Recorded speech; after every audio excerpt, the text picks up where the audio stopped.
Hi students, सब लोग कैसे हो? I hope you all are like doing good, safe at your home. ठीक है. And hope your online classes are also doing really well. You all are studying every day. Please study, don't stop. Even though it's lockdown, our studies are not locked. We are on, we are going through our online classes. And today we are going to do another new poem. All right. And that is the Inchcape Rock. That is the Inchcape Rock. It's a beautiful poem by Robert Saudi, wherein he just talks about how whatever we do, if you're doing good, comes back to us. If you're doing bad, that also comes back to us. So whatever our deeds are, they just come back to us as we do. जो अच्छा करते हैं उनके साथ हमेशा अच्छा होता है, जो बुरा करते हैं उनके साथ बुरा ही होता है. And that is what the entire poem is about today.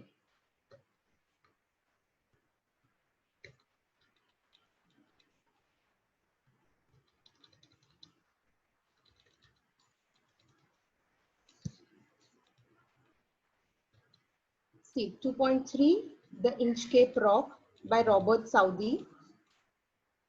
As I told you, our deeds are very important. जो भी हम करते हैं उसका बहुत इम्पोर्टेंस है हमारे जिंदगी में. If you are doing good, we get good. जैसा बोगे वैसा पाओगे. We have lot many proverbs. As you sow, so shall you reap. Tit for tat.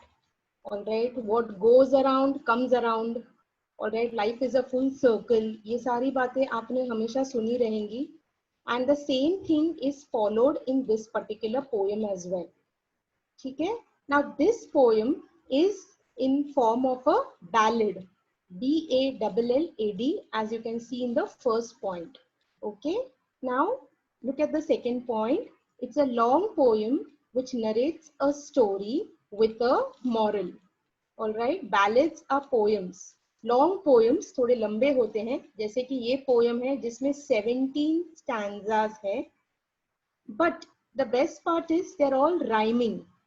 सो पहले के जमाने में people use to learn them by heart, and these ballads use to be sung to all.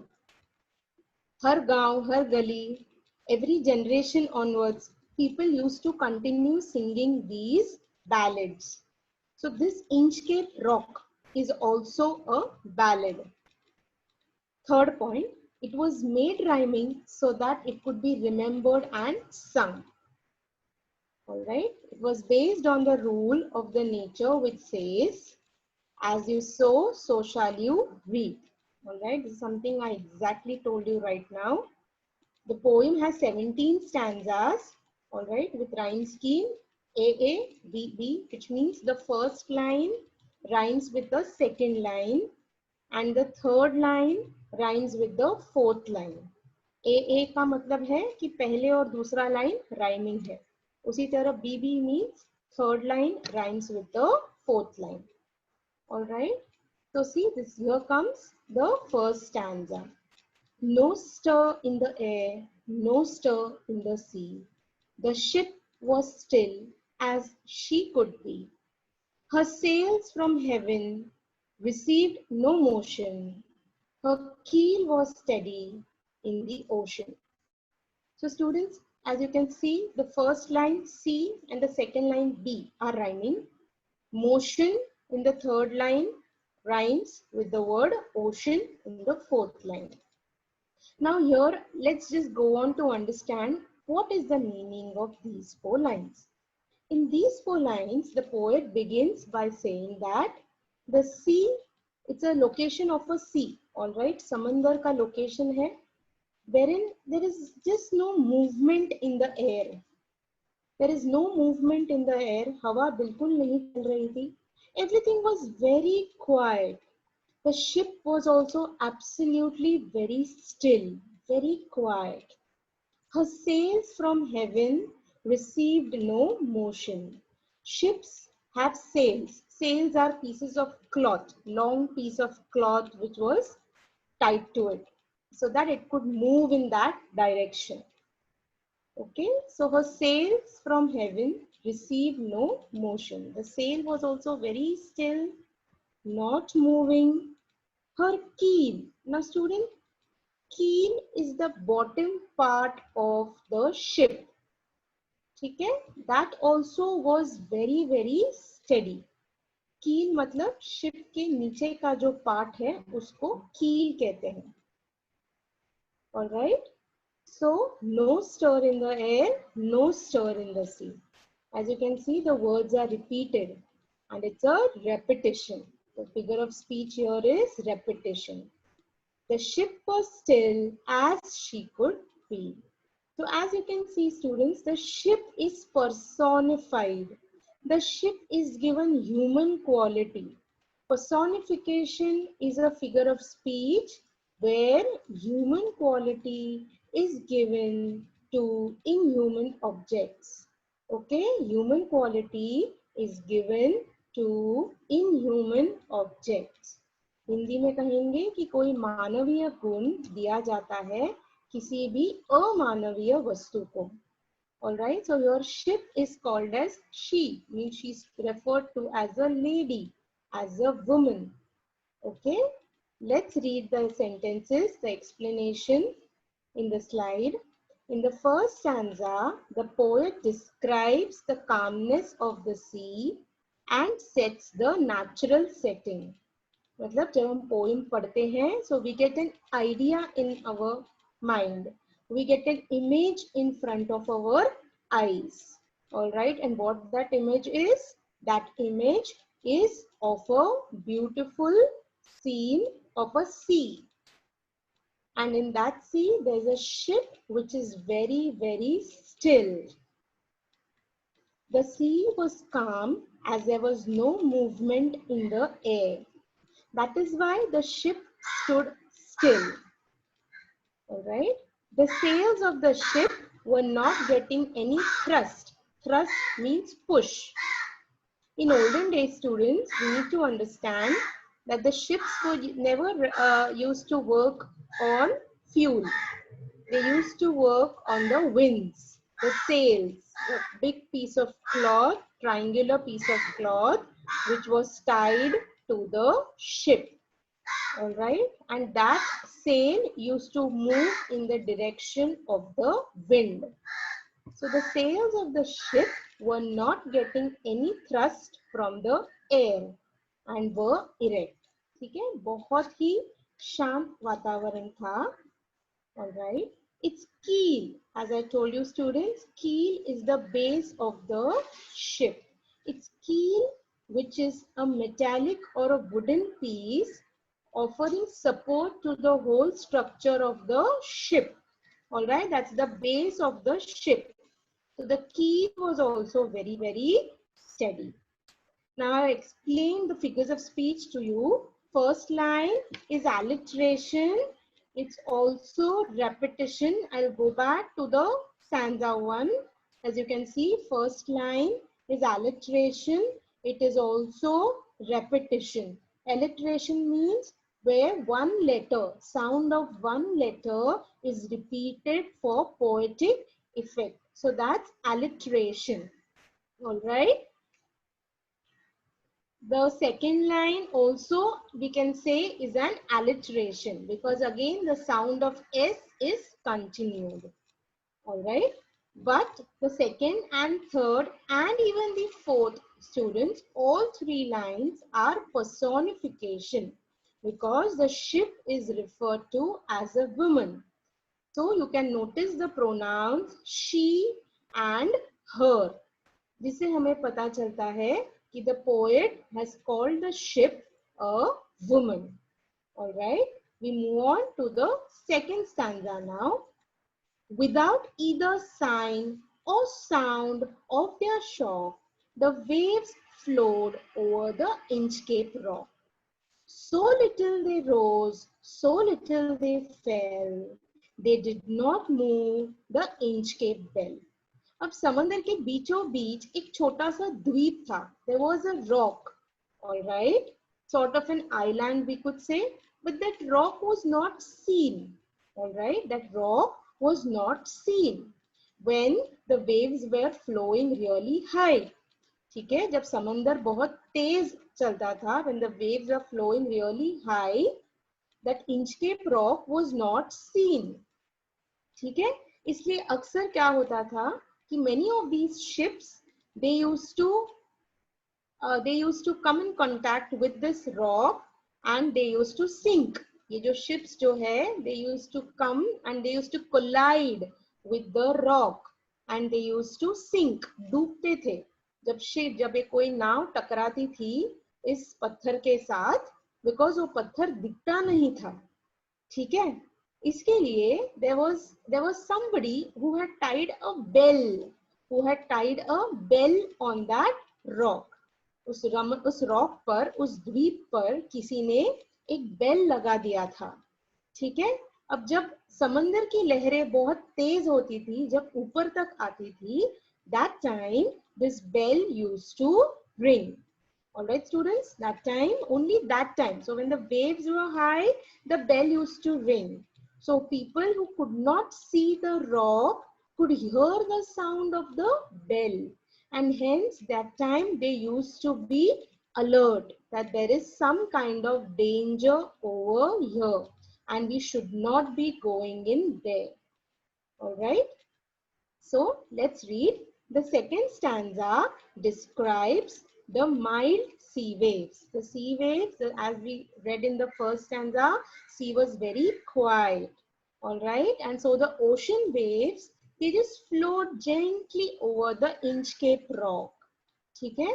The movement was so slow that it could make the bell, it could not make the Inchcape bell ring. The movement was so slow that it could not make the Inchcape bell ring. All right, it could not move. The waves were not rising up high to hide the dangerous rock. The rock was seen, students. Since the sea was very, very calm, the rock was seen and had no power to rock the bell. Therefore, the bell did not make any sound. All right, जैसे कि अभी पहले ये slide में दिया है, they rose, little they fell. बहुत ही आराम से waves move हो रहे थे and hence they did not move the Inchcape bell. All right, so see, look at the figures of speech.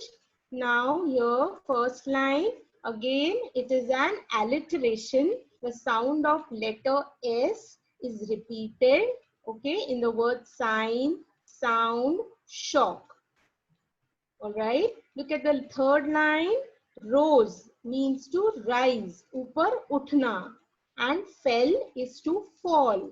Both are opposite words. All right, both are opposite words, and hence when two opposite words are used, that figure of speech is antithesis. So students, antithesis, please note the spelling. All right, please note the spelling. Now we move on to the third stanza. The worthy abbot of Aberbrithok had placed that bell on the Inchcape rock. अब वो bell किसने लगाया था, वो घंटी वहां पर किसने बांधी थी? एबॉट. एबॉट मतलब एक प्रीस्ट, एक संत महात्मा थे, ठीक है, जिन्होंने ये नेक काम किया था. There was a saint and his name was Abbot and he was from Aberbrithok. इसके लिए उनको कहा जाता है Abbot of Aberbrithok. Okay, he was a spiritual man. Spiritual man मतलब एक संत महात्मा थे.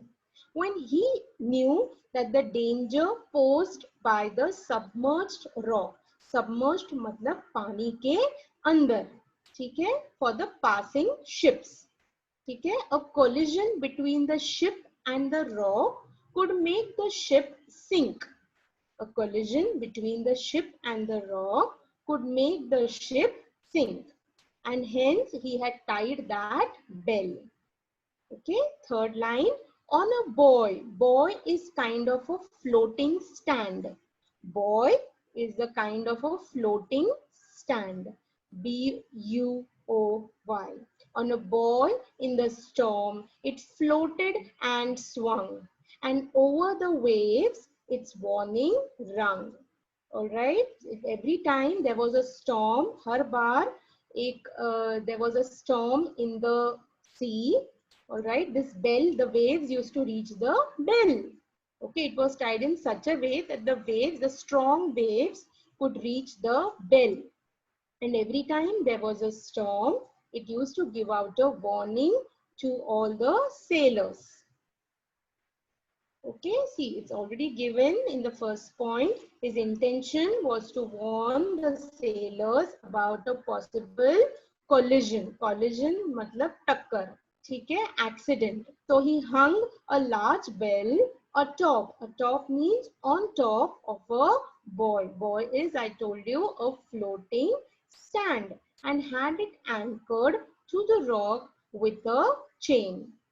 Okay, so now coming to the figures of speech, line 3 and 4 is an inversion. Inversion means when the line is not in correct order. Students, when I write the figure of speech as inversion, I'm also supposed to give the correct order. Okay, and the correct order is already given in the bracket. Then line 4, I'll go to the stanza. Line 4, look at the word rung. Students, rung is a sound. So when sounds are written, it is an onomatopoeia. Okay, mention again, spellings are mentioned in the slide. Please take note of that and do learn the spelling. Now, when the rock was hid by the surge's swell, the mariners heard the warning bell. Surge's swell is high tide. जब high tide होता था, all right, the mariners are the sailors. They heard the warning bell, and then they knew the perilous rock. That's the danger of the rock. And they blessed. Blessed meaning is blessed. Okay, blessed is the old English word. And they blessed the abbot of Aberbrothock. So, during the storms, the seamen, as I told you, could not see the rock. And they stayed hidden under the high waves. The rock was hidden under the waves and it could not be seen. But when the waves rocked the bell, the sound echoed, it reverberated. So the mariners knew, the sailors knew that this was a sign of danger, and then they would bless. Okay, the correct spelling is given. B-L-E-S-T is the old English spelling. Okay, they would all bless the abbot of Aberbrothock. Now look at the figures of speech, students. Throughout the poem, all right, throughout the poem, alliteration is used in every stanza, all right. Again, the personification is used in line 2. Students, personification, mariners heard the warning bell. So see students, bell is given the human quality of warning. ठीक है, bell को जो which is a non-living thing is given a human quality of warning. All right. Next stanza. The sun in the heaven was shining gay. Now the poet again continues giving a beautiful imagery. एक सुंदर सा मौसम था. The shine was shining gay, means the sun was happy. Okay, all right. Again, here the sun is given human quality of being happy. So it's again personification. Sun is given human quality of being happy. G-A-Y, gay means being happy. All things were joyful on that day. All right. बहुत ही सुंदर सा मौसम था. The seabirds screamed as they wheeled around. Wheeled मतलब गोल गोल उड़ना. All right, there was joyance in their sound. The seabirds were very happy because of the cheerful atmosphere. You can see the same thing repeated in the lines. All right, the explanation given that the poet describes a cheerful atmosphere, was sunny and bright. The sun was shining in the sky, making the other creatures happy. That particular day, everything looked very, very joyful. The seabirds were whirling over the sea. They wheeled around. Okay, that is to fly, and they were very happy. Continue. As I told you, first line, the sun is giving human quality of being happy. Again, students, as you can see, I told you alliteration is a repeated figure of speech. Alliteration, remember, only sound of a single letter is repeated. When a word is repeated, that time it's an example of repetition. Okay, then line 3, as I told you, when sound is expressed, it's onomatopoeia. Okay, then line 1 is also a beautiful example of imagery. Imagery मतलब जहाँ पे जो line पढ़ के हम एक scene imagine कर सकते हैं. ओके, एक सुंदर सा दृश्य इमेजिन कर सकते हैं. ओके, महसूस कर सकते हैं. Then that figure of speech is an imagery. Moving ahead, the boy of the Inchcape bell. I already told you, boy is the floating stand. Okay, it's a floating stand on which the bell is tied. The boy of the Inchcape bell was seen, a darker speck on the ocean green. It was just a dot. Okay, it was just a dot in the big, big ocean. इतने बड़े समुंदर में दूर से भी ये sand जो है जिस पर घंटी लटकाई गई थी, that was very clearly visible. Now we have another important character. All right, till now we have read about Abbot of Aberbrothock. Now we have the villain in the poem, and he is Sir Ralph. उनका नाम क्या है? It's Sir Ralph, and he's a rover. Rover is a sea pirate, samundari chor, डाकू. Okay, samundari डाकू. He was a sea pirate, कहते हैं उसको English में. He is introduced for the first time in this poem. और उनकी नजर कहाँ पर जाती है? He notices the dark speck in the sea. All right, he notices the bell. In fact, he is a thief, right? So his job is, as in he does the work of looting other ships. But here, his eyes are not on any other ship, but on a dark speck, a dark dot in the sea. And that dark dot is the bell. The bell on the Inchcape rock.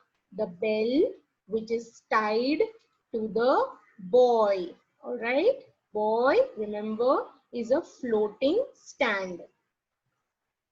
Okay, so the captain, as I told you, Sir Rover, he stood on the deck of his vessel. Vessel is a ship. Okay, अपने ship पे खड़े होकर वो उसी bell, वो जो दिख रहा था जैसे एक dark spot है, he was noticing, he was looking at that. Something was going on in his head. All right, students, when see third and the fourth line, all right, when we read these two lines, we notice that something bad probably, all right, is going on in his head. उनके दिमाग में कुछ तो एक गलत plan बन रहा है. All right. Next stanza, he felt the cheering power of spring. It made him whistle, it made him sing. His heart was mirthful to excess, but the rover's mirth was wickedness. He was absolutely wicked. So that is what is told to us in this stanza. He was very happy because it was a beautiful day. He was singing, all right, he was whistling, okay. But why was he singing? Why was he whistling? Because there was something wicked going in his head, his intention. All right, his intention was not pure. His intention was not clear. All right, he had something devilish in his head. All right, so see students, line 1 is a personification. Okay, he felt the cheering power of spring. Spring is the climate, all right, the season. So again, the spring is giving human quality of cheering. All right. Then mirth, students, mirth is laughter. But here we come to know that laughter is not of happiness, but of devilish plan going on in his head. All right. Then line 2, the word whistle, students, is also an example of onomatopoeia. All right, moving ahead.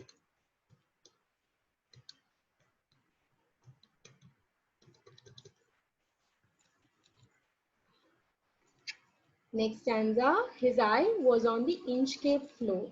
Quoth he. Quoth is to say. He said. Quoth is an example of Old English word. My men, put out the boat, row me to the Inchcape rock, and I'll plague the abbot of Aberbrithorpe. So see, यहाँ पे उनके दिमाग में क्या चल रहा है वो हमको we come to know about that, what exactly is going on in his head. He has ordered his men, all right, to take the boat in that direction. Which direction? The direction of Inchcape Rock. And he's planning to do something that is going to plague, that is finish off, all right, the image of abbot of Aberbrithorpe.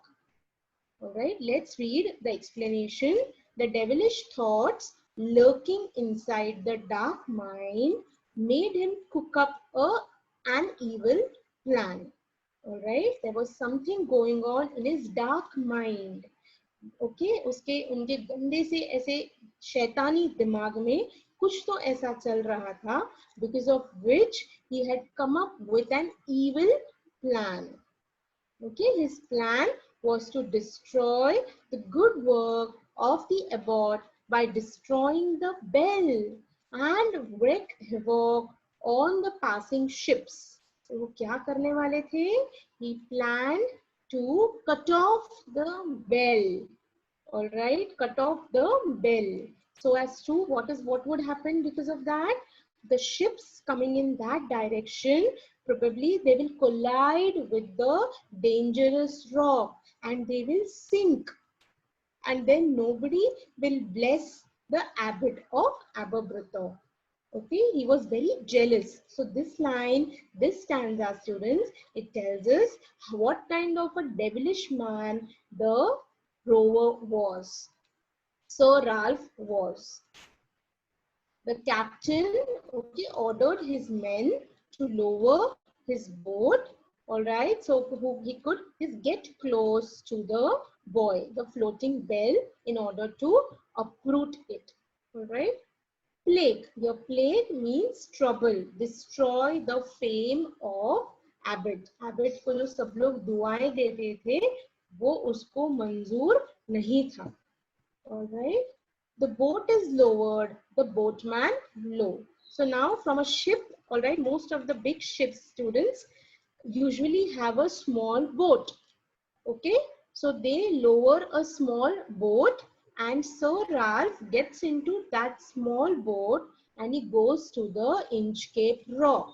And students, as you can see the third line, he bent over from the boat and he cut off the bell from the Inchcape float. All right, his men lowered the boat and they reached the Inchcape Rock. And now we have a clear picture of what exactly was going on in his head, and that is the same thing he has done. He has cut off the bell from the Inchcape float. All right. See, line 2 is inversion, and to the Inchcape rock, they go to the correct order. Students, I told you, whenever the line is inversion, you need to give the correct order as well. So how should the line be? They go to the Inchcape rock. Okay, that is how the line should have been. Okay, so that's an example of inversion.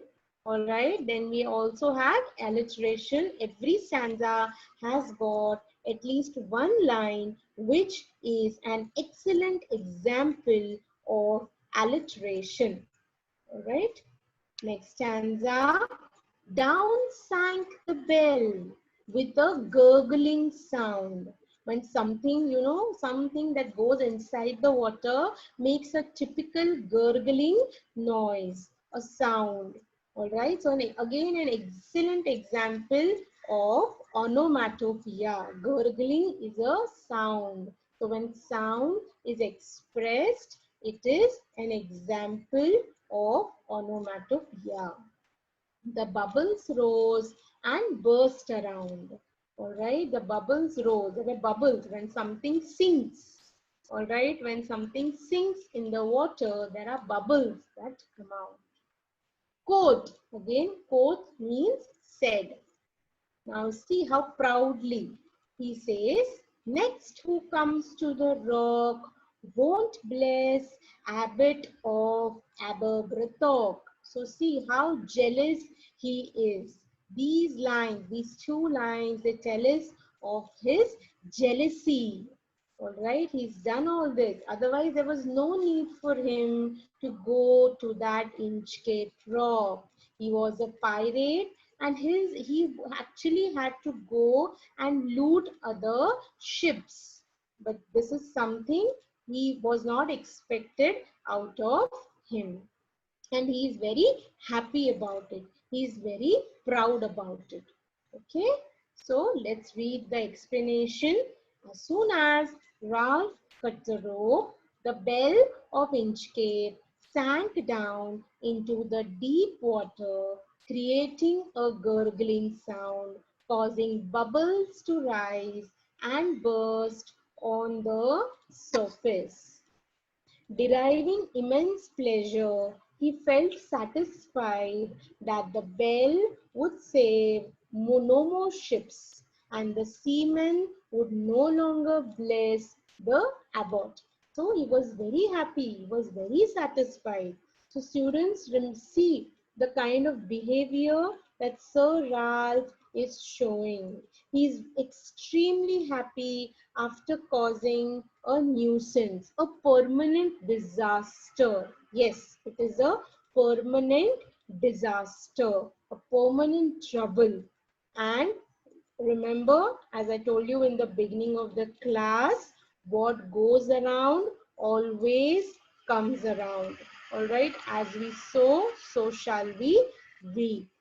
Okay, so next, inversion, students, and onomatopoeia, gurgling, I explained. Again, inversion also, line 1, the line was not in correct order.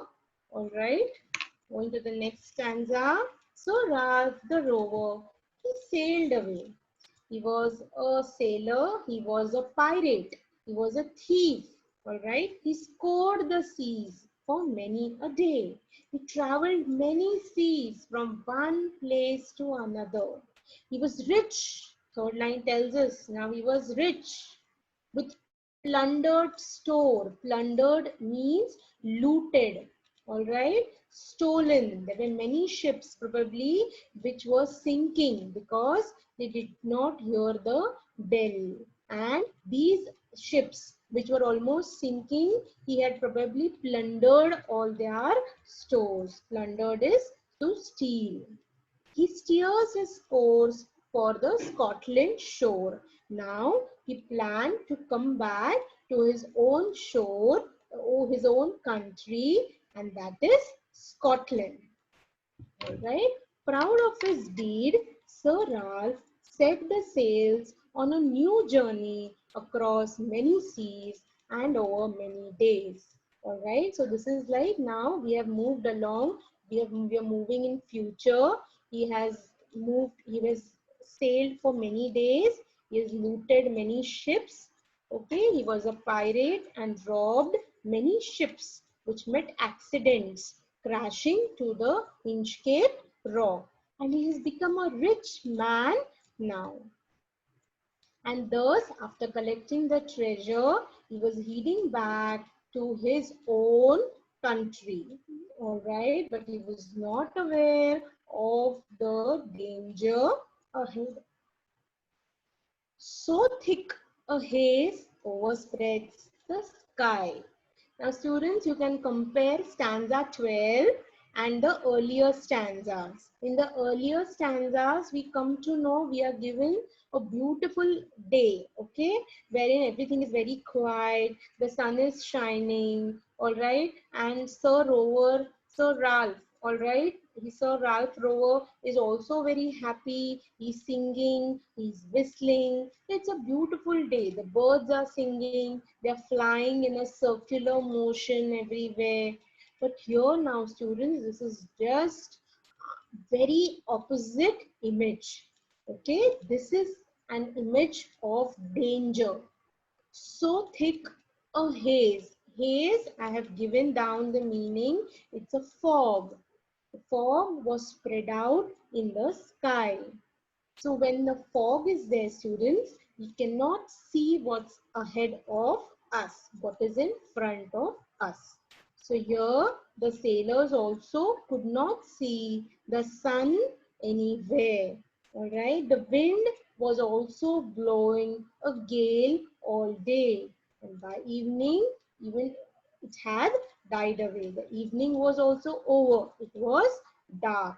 So see, the meaning, the day when Sir Ralph was returning turned out to be dark. There was fog filled up in his atmosphere, and it was making the sun invisible. The strong winds, that is gale, were blowing throughout the day. They had also ceased by the evening. All right. Hath means had. Hath is an old English word.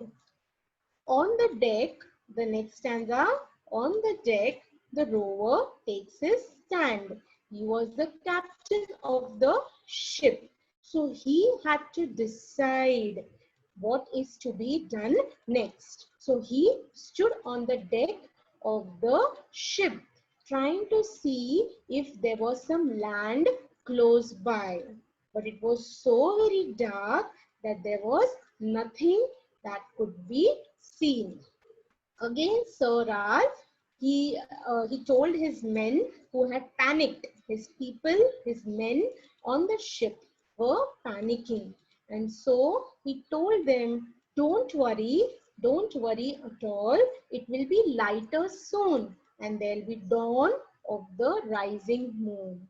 Since it's very dark, you don't have to worry at all, even though it's very dark, because very soon there will be we will get light from the rising moon. The moon will be there in the sky, visibly there in the sky, and we will get light from there. So Sir Ralph stood on the deck but couldn't see the land due to the foggy atmosphere. The crew was panicked. Crew is the members on the ship. Okay, crew is the members on the ship. Okay, Sir Ralph assured them that there would be some light in the sky as the moon was about to appear. Again, the first line, as you can see, it's not in correct order. The correct order should have been the rover takes a stand on the deck.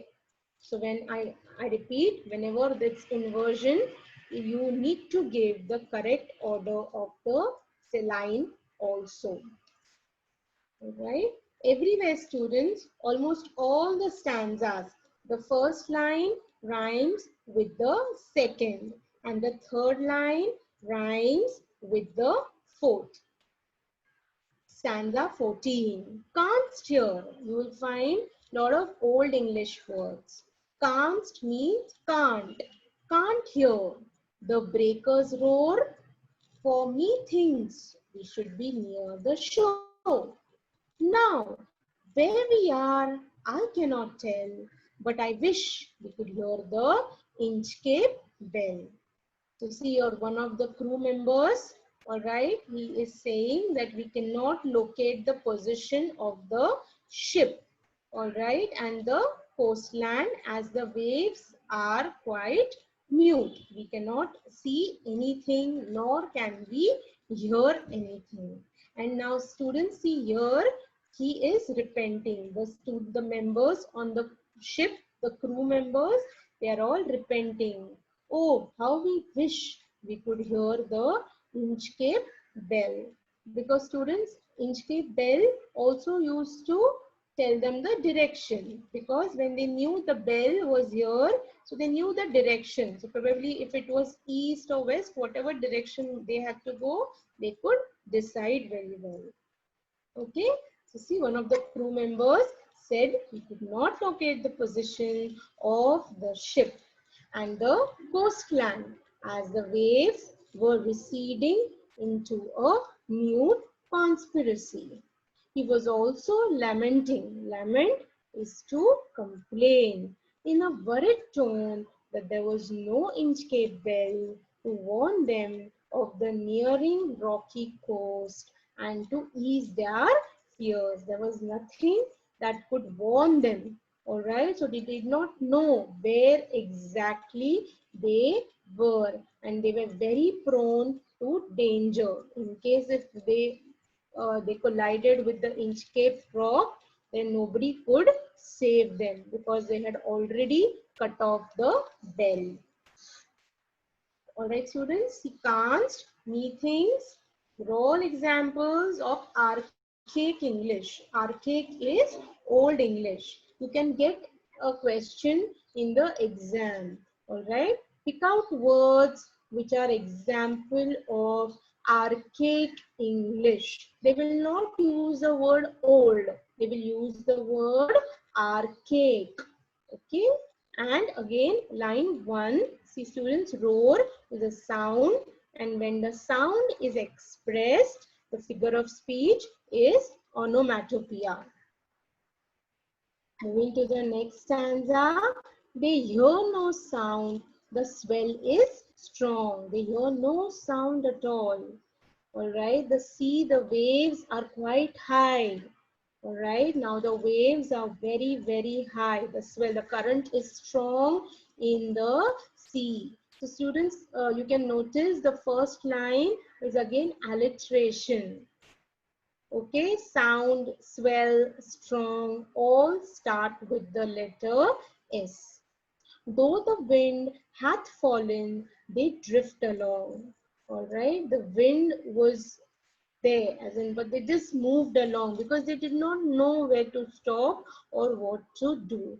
Just when they were trying to find out some way, all right, the disaster happens. This is the disaster that they didn't want, but that's exactly what has happened to them. The vessel, the ship, it strikes with a shivering shock. It's again example of alliteration. All right, strikes with a shivering shock. There is a bolt to the vessel. The vessel has collided with something. All right, the vessel is the ship. Ship का किसी पत्थर के साथ accident हुआ है. It's collided. टक्कर हुआ है. And they say, oh Christ, they are praying, means, oh my God, it's the Inchcape rock. उनको पता है कि इस समंदर में कुछ तो अगर खराब है and then कुछ dangerous है, then that's the Inchcape rock. And so they cry, oh my God, oh God, help us. Right? We read the explanation. sea got more turbulent, that is violent. The waves were very strong. Then there was no sound, no alarm bell ringing. Because when the sea was strong, students, we have understood that when the sea was strong, all right, the waves would reach the bell. The waves would reach the bell. The wind also dropped to a standstill. The wind had then stopped. The ship was now in the grip of the waves. The ship was not going ahead nor moving coming behind. Why? Because the wind had stopped. The second line, wind hath fallen. Wind hath fallen means the wind had stopped. Okay, that line is also personification. Wind is given human quality of falling. So that's personification. All right. They continued rowing here and there. They had no option but to just keep on rowing their boat. Okay. Then suddenly the ship gets a jerk and they understand and utter in disappointment that the whistle had hit the Inchcape Rock. So they say, "Oh Christ." So Christ means, "Oh God." So that's an exclamation. A strong emotion is expressed. All right. See, "Oh Christ." It's the Inchcape Rocks. Oh my God. That was something that nobody wanted in the sea. Okay. Then Sir Ralph the rower tore his hair. Tore his hair means he held his hair in frustration. He was absolutely angry. He couldn't believe because he was a very, very rich man. All right. He had plundered so many ships. He had stolen so many precious things from people, and he was now going home. But then he had never expected this. तो जो गड्ढा उन्होंने लोगों के लिए खोदा था उसी में वो खुद गिर गए हैं. He cursed himself. Again, cursed is old English. So he cursed himself in despair, in frustration. Okay, the waves rushed on every side. There was nothing that could be done because the ship was sinking. The ship had collided with the rock. Okay, the ship was cracked probably, and the ship was now sinking. All that Sir Ralph had looted was going down in the water. All his efforts had gone waste. Of course, his efforts had not come from honest work, but then his life was also over. All right, he was about to die. Sir Rover the Ralph, in frustration, pulled his hair, cursed himself. ये मैंने क्या कर दिया? This was exactly what Sir Ralph must have said. He fell into the pit of his own making. This was exactly what I told you. जो गड्ढा उन्होंने दूसरों के लिए बनाया था, वो बेल उन्होंने क्यों काटा? ताकि लोग उस एबिट को, उस संत महात्मा पुरुष को दुआएं ना दे सके. All right, and now when he himself has fallen into the pit. Meanwhile, the water starts rushing in from all sides and starts sinking the ship. Despair, loss of hope. Okay, he cursed himself in despair. Despair, students, is loss of hope, all right, because there was nothing left to be done. And students, third line is also personification because waves are giving human quality of rushing. Okay, waves, समंदर का पानी जो था वो बहुत ही तेजी से ship के अंदर आ रहा था. ठीक है. Again, there's an alliteration in every stanza and the last stanza. Even in his dying fear, one dreadful sound to the rover ear. He was just dying, all right? There was nothing that could be done now. He was absolutely desperate to live, but then there was nothing that could be done. And in the last dying moment, one sound, there was only one sound that was heard. उनको सिर्फ एक ही आवाज सुनाई दे रही थी और वो कौन सी आवाज थी? It was the bell. Okay, he understood that the devil, okay, वो एक राक्षस, all right, he is ringing the bell in his knell. Okay, knell is hell. Okay, we have heaven, which is in the sky. We have hell, which is below the earth, inside the earth. So he knew he was an absolutely bad man. उन्होंने जिंदगी में कभी कुछ अच्छा नहीं किया था, तो उनको स्वर्ग में नहीं तो पाताल में ही, मतलब नरक में ही जाने वाले था. And तो नरक में से who was it? It was the devil who was ringing a bell. So, as the ship was sinking down in the sea, Sir Ralph heard a sound like that of the Inchcape bell that seized him with terror. It was actually his death knell that the devil himself was ringing beneath the water, reminding him of his approaching death due to his misdeeds done. So it was the devil who was, waiting for him. He was ringing the bell, all right? And Sir Ralph knew that time it was too late, all right? It was too late. He understood his mistake. उन्हें अपनी गलती का एहसास हुआ. But क्या फायदा था? बहुत देर हो चुकी थी. उन्होंने ऐसा नहीं करना चाहिए था. All right, what goes around comes around. उन्होंने बुरा किया तो उनको अभी वैसा ही बुरा उनके साथ हुआ. There was nothing that could save him. So students, this is how the poem comes to an end. We have two characters in the poem. One is the abbot of Aberbrothock, who is a saint, and he has done something good for everyone. All right, and he has hung a bell to warn the sailors in the ship. Okay, whereas this Sir Ralph the rover, who is a pirate, एक चोर था, एक डाकू था, समुद्री डाकू था, उन्होंने जाकर उस बेल को काट दिया. And what was the result? He himself died because of that. Now students, I want you all to go through all the slides once again. The slides are accompanied by explanation as well. All right, it's essential that you know the poem along with its appropriate meaning, figures of speech, and everything else. All right. So with this, students, today I close my class. I stop here only. Till then, bye-bye.